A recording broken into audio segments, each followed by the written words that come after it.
When you're in your 20s to early 30s, you think about money a little bit differently. Let's face it, you're just starting your career, you have the world at your fingertips, you see nothing but upside ahead of you, you feel like you got all this time, and the idea of retirement seems light years away. But I promise you, I'm 42, it creeps up on you, and these are things that you have to think about.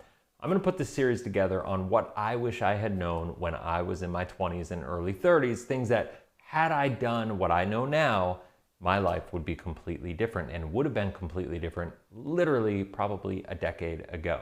So what I'm going to talk about in this video is the importance of developing a plan when you're in your 20s and early 30s for you to accomplish not just your long-term goals, but to be able to accelerate the process of accomplishing them so you can hopefully reach them much, much faster, but ultimately allowing you to have more peace of mind along the way, which I think leads to a better quality of life and can do nothing but benefit you and your family. So let's get into it. If you haven't subscribed already, please subscribe, hit the bell, that way you're notified every time I launch a new video. We got videos like this coming out every day. Let's get into it. Hey, what's going on, Cashflow hackers? It's Chris with Life 180. In this video, we're talking about biggest concerns for people in their 20s and early 30s about their money. And this video, we're going to be talking about the importance of creating a plan. Let's face it, if you don't know where you want to go, how are you ever gonna get there? And so we got to be really clear on a couple things. A, where are you now? And B, where do you want to go? Think about it this way. When you book a plane flight, the first thing they're going to ask you is, where are you now? So you got to be really, really clear with that. What are your skills? What are your gifts? What do you have working in your favor? What do you have kind of working against you? Got to be clear on that. And then ultimately, where do you want to go? Stephen Covey wrote in his book, 7 Habits of Highly Effective People, that you got to begin with the end in mind and you got to reverse engineer a plan to get there. Unfortunately, I feel like people are too reactive and too flying by the seat of their pants when they're in their 20s, when they could be setting up a foundation for wild success with their money. I know that's how I was. In my 20s, I made a lot of money, a lot more than most people, playing poker and doing other things. It's a whole long story that I got other videos covering, but had I known then what I know now, life would be completely different. So what I want to do is I want to get to this a little bit and talk about this. So what did I just say? I was talking about long-term goals, the need to focus on what your long-term goals are. These are your objectives. Think about things like, when do you want to retire? What age do you want to reach financial freedom? A lot of people have bought into the myth that you got to work until you're 65 and, go to school, get a job, invest in a 401k, buy and hold all these investments, work for a company. That's kind of the old way that our parents did things, right? If you're in your 20s, there's a chance your parents aren't much older than me, but I still think that's applicable, right? Like, I think most people don't live life the way that I live, right? Like, most people are working for a job still, but the gig economy and the entrepreneurial market and working for yourself and creating your own path is becoming more and more popularized. And I think it's more and more essential. Even if you're not doing it exclusively, having a side hustle, having a side income, a side business for you to be able to follow is really important. So at the end of the day, what is your plan? How do you plan on creating income? How does that in alignment with what your ultimate long-term values are, what your long-term goals are? Is starting a family important to you? Do you think, even though if you're like in your 20s and you don't have kids now, it's one of those things, if you know you're gonna have them, start thinking about it now, right? These are the things that you need to like kind of bring into consideration, because if you get started when you're young, you got compounding and time on your side. You have the cost of different things, different financial products that do nothing but get more and more expensive as you get older. Those things are all working against you the longer you wait, so get implemented as soon as possible. But you can't do it effectively, and you won't have the inspiration or motivation or desire to do so if you're not completely plugged into what you want to accomplish, where you want to go, so you can reverse engineer a plan there and you can just execute on that plan. And so ultimately, that's what I would say is, first and foremost, think long-term. Now, a lot of people would say, Chris, no, we got to start with our short-term needs first, right? So we got that one checked. We got to start with our short-term needs first, right? What are our short-term needs? Well, I got to pay for food. I got to pay for shelter. I got to have my apartment. I need a car. I want to go out and have fun with my buddies, stuff of that nature. What I want to travel. I want to experience life, all these things. Listen, I get it. I'm not saying don't do those things, but I am saying be intentional with your money. Be intentional with your money so you understand the cost, the opportunity cost of all that, right? I get it. You want to have fun. I would argue that you could have more fun if you handle it properly. It's not that you have to cut everything out, but if you take 4 trips a year, maybe do it in a more cost-efficient way. Maybe be more intentional about how you're doing it. But at the end of the day, once you have your long-term goals figured out and you're really clear on them, I think what happens is it allows you to think about your short-term needs through a little bit of a different perspective, right? You see it through a different lens. And in doing so, it makes a wildly positive impact on your behavior and your decisions with money.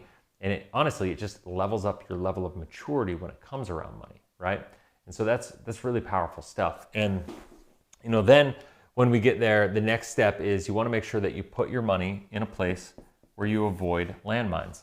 Things like taxes, inflation, things that are really real, market volatility. These are all things that are really at the forefront of life right now. Taxes.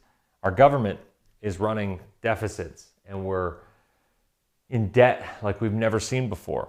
There are so many statistics out there. The former comptroller of the United States, which is basically the CPA for the United States, basically said if we don't double taxes by 2030, our government's going to run out of money. We're not going to have the ability to fund our unfunded liabilities and our national debt. That's a big problem. Inflation, we're seeing it right now. Inflation is like toothpaste. Once you squeeze it out of the tube, you can't get it back in. So inflation, the Federal Reserve always says we got a 2% target inflation rate, but the problem is since 1971, when we went off the gold standard, inflation's averaging almost 4.5%. It's almost double. It's over double. That just goes to show the ineptitude that the Federal Reserve has at actually managing one of the most important things of our economy, because inflation is simply the greatest hidden tax in the world, and it impacts the middle class. And you as a 20 to 30 something are going to have the greatest, going to be more negatively affected by this as you build your career if you don't take that into consideration. And then of course we got market volatility as we're seeing what's going on in the world right now. Market fluctuations happen. It's not that it's a doomsday thing that's happening right now. We're talking about market cycles, boom bust cycles. They happen in all ways, shapes, or forms. So you can either suffer through them or you can thrive through them. And I'm going to get into this more, but I'm going to tell you right now, the reason I'm making this video is because I want you to understand that one of the most important things that you can do is start saving money. Now, notice I didn't say start investing money. I said start saving money. There's a massive difference between saving and investing, and that difference is simply a function of risk. And especially today in 2023, when we're looking at this and we're looking at the world, we're looking at the economy, we're looking at inflation, the market volatility, the uncertainty, and I feel like most people can kind of sense an economic crisis around the corner if we're not in the middle of it already, right? Now, the government has a wildly crazy ability to delay these kinds of catastrophes, right? Their ability to manipulate economic environments is mind-numbing to me. However, we know it's going to happen eventually, because when you look at the statistics, when you go to usdebtclock.org and you look at the debt and you look at the unfunded liabilities and you look at everything that's going on, it's only a matter of time. It's like our economy is like a ticking time bomb. And that ticking time bomb shows up very, very clearly on us.clock.org. So I encourage everybody to go check that out. But when we start thinking about like, what do you need to do for you? I'm a big believer that we're going to go through these boom bust cycles and you need to be prepared for them. You need to think about where you want to go long term. You cannot make short-term decisions to solve long-term problems, okay? And so what you need to do is you need to save money, but save with the intent of investing, waiting for those opportunities, right? Stop being a buy and hold investor like our parents were taught to do, like they probably are teaching you to do. You need to become more of an opportunistic investor, because like everything in the economy, the market fluctuations are way higher and then way lower. Everything from inflation, we got these micro traders that are happening right now. Like people, just the movement of markets happens faster than it ever has before.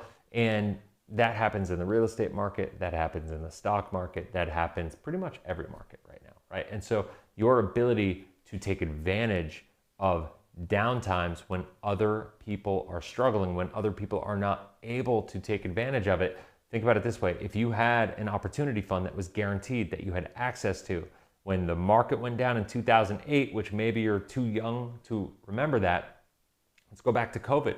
When the market went down 35% at the beginning of COVID and everybody was freaking out, imagine what it would have been like if you had liquid, safe, accessible capital to put in and invest at the bottom of the market when most people were freaking out.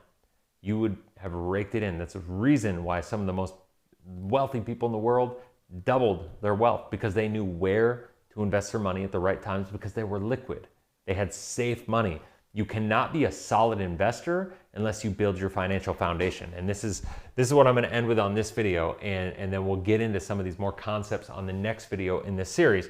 But the bottom line is you've got to build your financial life like a pyramid, and you got to have your safe money here, and then you can build medium risk and then high risk, right? But you have to, in your 20s to early 30s, you got to be building it. You got to be building this foundation. And now during this period of time, there may be opportunity, right? Opportunity may come in, and you may have opportunity to buy some of these medium and high risk assets at discounted prices. And if you can get them at a discount, well, that's another story. We can have a conversation about when it's right to take a swing and like add on to your pyramid, so to speak, before, like, technically you might be ready, but it's certainly not the right time to do it when asset prices are near all-time highs. And now, right now, as the time I'm filming this, the Dow Jones is around 31,000, right? So that seems good. A lot of people would say, well, it's not even near the all-time high, because it was over 35,000. It was actually, I think, 36,000. And so, that's 20% less. But the bottom line is, when you look at the numbers pre-COVID and you look at all the money printing and everything going on, a lot of people are saying that it could get down to 19,000, or it could even get lower. And so it's got a long ways to fall. Even if it doesn't get that extreme, I don't think we're even near the bottom of where we have to go. And so one way or the other, you look at interest rates, the real estate market's in trouble. A lot of these things are in trouble. You got to get out of the mindset of buying and holding, get into the mindset of saving with the intent of investing. And when you invest for cash flow. It's one of the reasons I wrote my book, Cashflow Hacking, is to help people. And if you're in your 20s and 30s, I promise you, if you follow the strategies that are just in that book, and there's a link down below to get a free copy. All I ask you to do is pay shipping and handling so our distribution house can get it out to you. But the bottom line is, if you just follow that strategy, you can reach literally everything that you would work for till you're 65 to hit retirement. You can reach success financially and be completely financially independent, completely financially free in the next 10 to 15 years, with more certainty, with you being in more control of the results in your life, ultimately forcing you to become who you need to be to get to where you want to go. And man, I can't think of anything better, anything more I wish I had known, I wish I had learned when I was in my 20s than that right there. And unfortunately, it took me until I was like in my mid 30s to figure it all out, right? And life's a journey, but hopefully this video helps you. If you found value in this, make sure you like and subscribe to the channel. I've got a video series coming out on other elements. I'm going to dive deeper into this concept, so make sure you're subscribed. That way you can get notified when those videos come out. If you have any comments, any questions, comment in the comment section below. Till next video, have a blessed, inspirational day. We'll talk soon.